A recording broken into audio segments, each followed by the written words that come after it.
Ah. Wala. Gila ng harap. Yeah. Kala ko okay. Ang tagal mo. Naunang mo mga siya.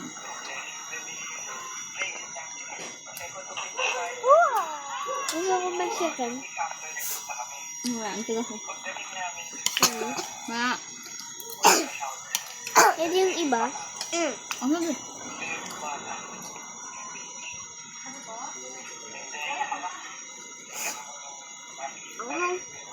Ha?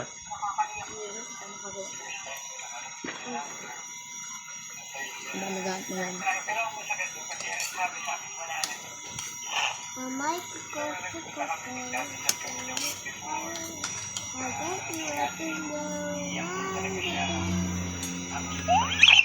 Ano yun? Ikaw yun. Naglalaro lang ako. Tapos nasabihan ko pa kami noon, sabi niya, next weekend po, next week, nag-pray daw sa my God.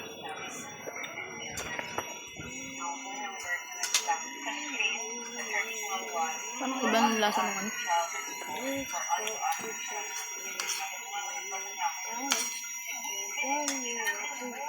Pwede siya.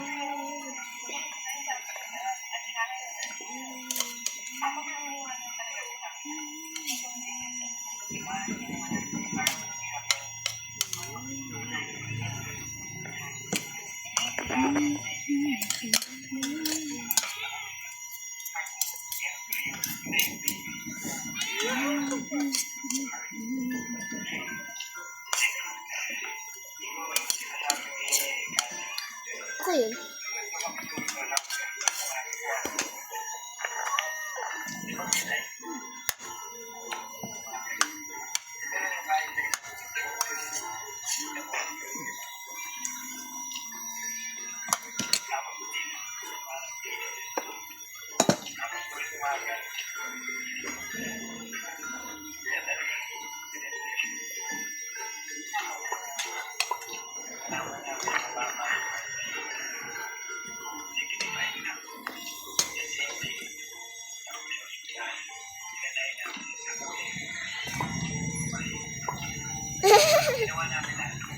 Nagagatog yung dito.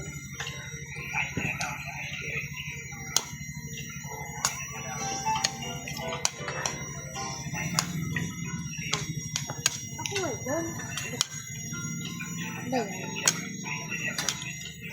Sinasabi niya rin nga, siguro hindi yung papanong ko sa kasi next week, birthday niya. Sabi ko, ano ba yan? Parang hinihintay ka na naman sa, diba? Sino na mag-aano sa'yo? Sugar mamami.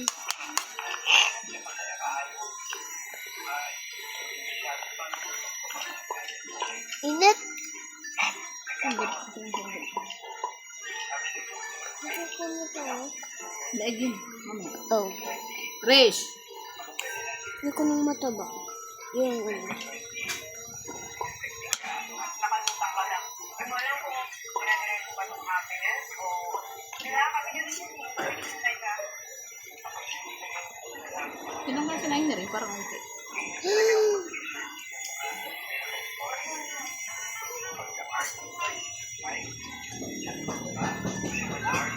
Ibang bigas ba ito? Ano ko rin? Hindi ko na buhay. Hindi. Yan pa rin. Paano mahirap ko? Ewan ko nga rin. Ba't din? Sabi ko kasi yun, huwag na ibusin natin. Para makapaw. Hindi ah. Yung kahapon sa akin ko yun. Isang ano yun.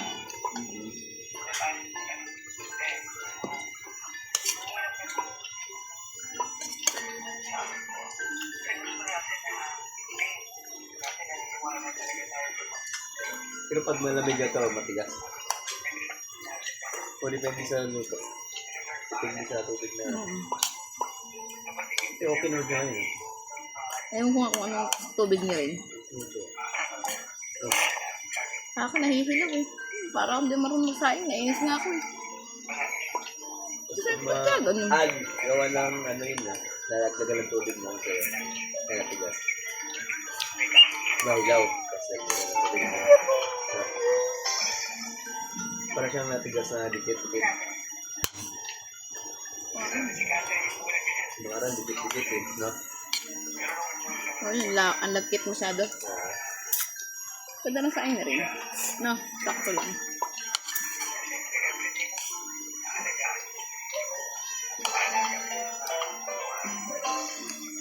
Hindi siya malata, hindi siya hilaw.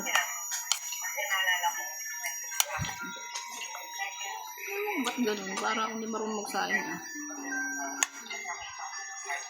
Mas nainis ako lalo pag may pasok, kung madali kami. Ah, nagkuhan ba itong kanin? Nagkahirap sa nahihilaw talaga siya. Hindi ko mainit, tapos ako ng tubig. Bawas. Ano bang ginawa dyan na hindi na binuksan? Basta nung kumulo, hinanahan lang. Minsan kasi binubuksan ko yung sa akin, gawa ng, ang dami ng tubig eh. Pag hindi ko naman malata. Kaya parang pinapatuyo-tuyo ko.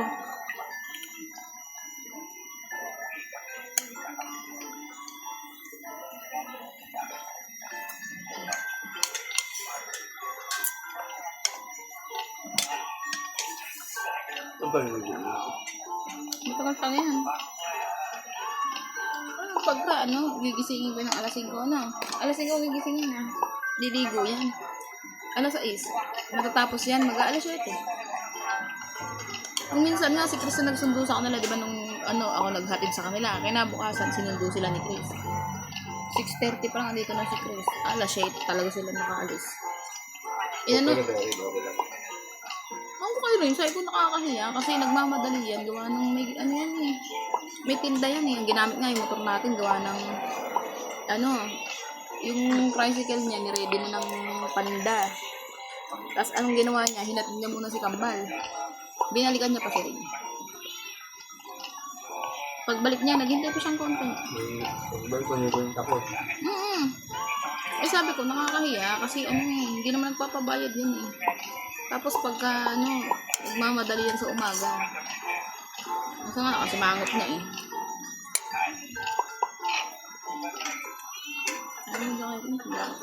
Bagal kumilos. Sabi ko, kung alam mo sa sarili mo nga bagal ka kumilos, agam mo, gising. Ginigising ko alas 5, alas 6 na, tsaka lang makakaligo. Yung dalawa, nakaligo na siya, bago pa lang. Tapos sabi ko, parang walang nagalaw sa CR. Tapos sabi ni Kambal, andyan ba si Ate Ren? Eh, hindi na. Kasi ang tagal niya talaga. Ultimo pag, naliguan ko si Irish. Pagkas ko liguan sa Irish, di kukuha akong tubig sa CR. At si, naman, yun isa man niliguan ko. Naghuhubad pa lang ang bagal pag pati paghubad ang bagal. Nakakasar ko talaga.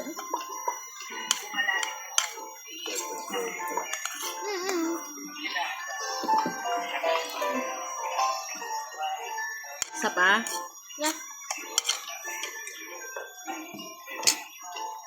Wala naman sa ubos kayo. Ang dalawa pag kumain talagang lamorn. Sabi niya rin.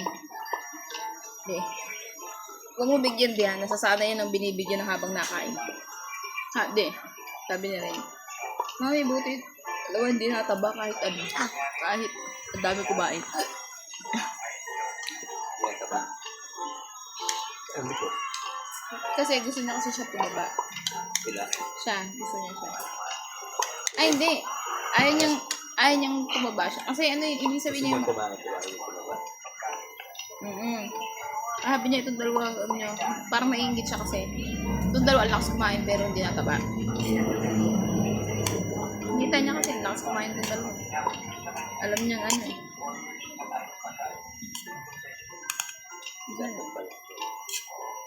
Yun nga, nag-ano ako, sumabos na eh. Kala ko makaka-order ko ng due date ko ngayon sa Shopee. Vitamins. 1,000 kasi eh. 1,000 yan? Oo, 3 ganyan.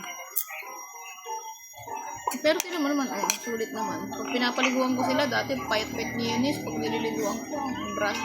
Lalo si Eunice, si Iris na nauna ko, edi medyo malaman-laman ang braso. Pag si Eunice na, payat aba. Hindi na.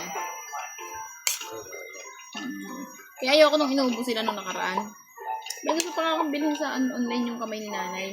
Pinamodihan nung nakaraan. Sipon na sipon, bahin ng bahin yan. Iniisip ko kasi baka katulad sa'yo ba na kababahin mamaya biglang, di ba?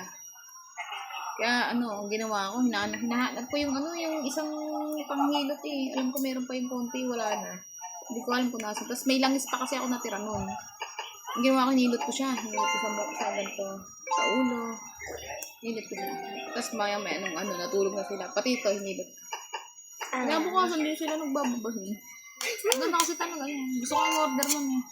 499 kasi. Isang balm at saka isang oil. Pogi. Pero kumbaga sulit naman. Tsaka matagal gamitin. Marami kasi naman yung 50 ml eh. Gusto ko umorder ka ganun. Kaso wala pa ako. Ano yun? Kapag umorder ko dumating sila. Ako gusto ko mo. Maya. 500. Tapos may shipping fee pa 60. Wala pang free shipping. Sabi ko, hintay ko lang yung free shipping. Kasi chat sa akin yung ma'am, order na po. Sa kasi messenger. Tapos sabi ko, hintayin ko lang yung free shipping. Tapos sayang din, 60.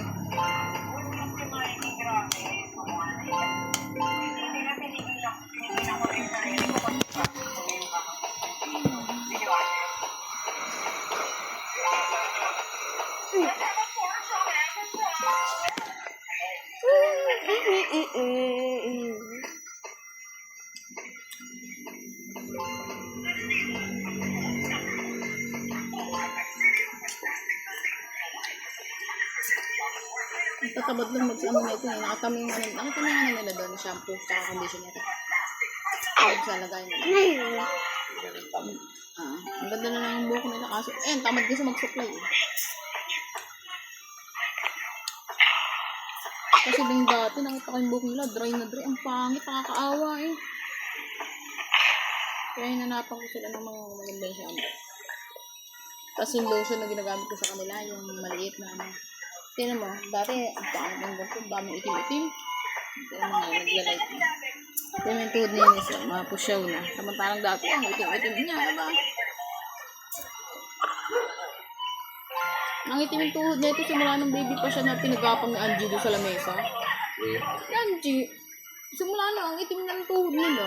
Nagapang yan sa lamesa? Oo, yung baby pa sila, yung bago pa lang talaga silang gagapang. Ay, yung baga pinagapang ni Angie. Siyempre parang nasa puwersa yung parang namula tapos lasang ng itim. Simula nang hirap ng paputi ng tuhod nila eh. Pero yung lotion na yun. Pero wala na sila masyadong peklap na itim-itim. Meron pa kasi mga bago yan. Yan, bago nila yung resin yung nandito niya. Yan. Kinamot, hindi sa akin sinabi eh. Sinabi ko lang pag may Makati, may gamot dyan. Tigas ang ulo. Nagapang ko na nga yung balat-balat. Aawa ako. Minsan Kay Red, anong ginamot? yung sabot din yan eh. Pero sa kanya namumuti. Pero yung ngayon sa paa niya, BO lang. Ay kung nga, buti nga nagaling ko sa BO. Tamad-tamad mo ng gamot ng paa. Bigyan ko siya ng gamot na nilagay ko rito. Pagaling, hindi hiyang sa kanya. Hindi agad na agad. Sa akin, ito, isang pahid ko lang ito eh. Tapos follow up, pahid ko nung kinabukasan. Yan. Ganun. Magtalang na alas Ano yung kay Kambal? Oo, yung nagbuti-buti yung gato nila. Yung paa. Hindi rin nilang sa nila. Yun ang ginamit ko sa kanila. Kaya nga may natira yun. Nasa box pa nga yun. Marami pang tira. Tinabi ko yun kasi sabi ko nga baka kung paano. Nung nakita ko nung nakaraan na nag-iipitan ko sila, doon ako naghanap ng ipit sa lagayan. Doon ko nakita. Try ko kaya. Nilagyan ko nung araw na yun, nung pag-alis nila, tapos inayos ko yung gamit nila. Yung pinag-iipitan nila dyan, pag-alis nila. Inayos ko. Pag-ayos ko, nakita ko nga yun. Sabi ko, try ko nga. Nilagyan ko. Nilagay ko, maghapon, di siya umusumakit. Kasi siya yung parang nakakita sa loob. Parang nga siyang may nanang sa loob eh. Kasi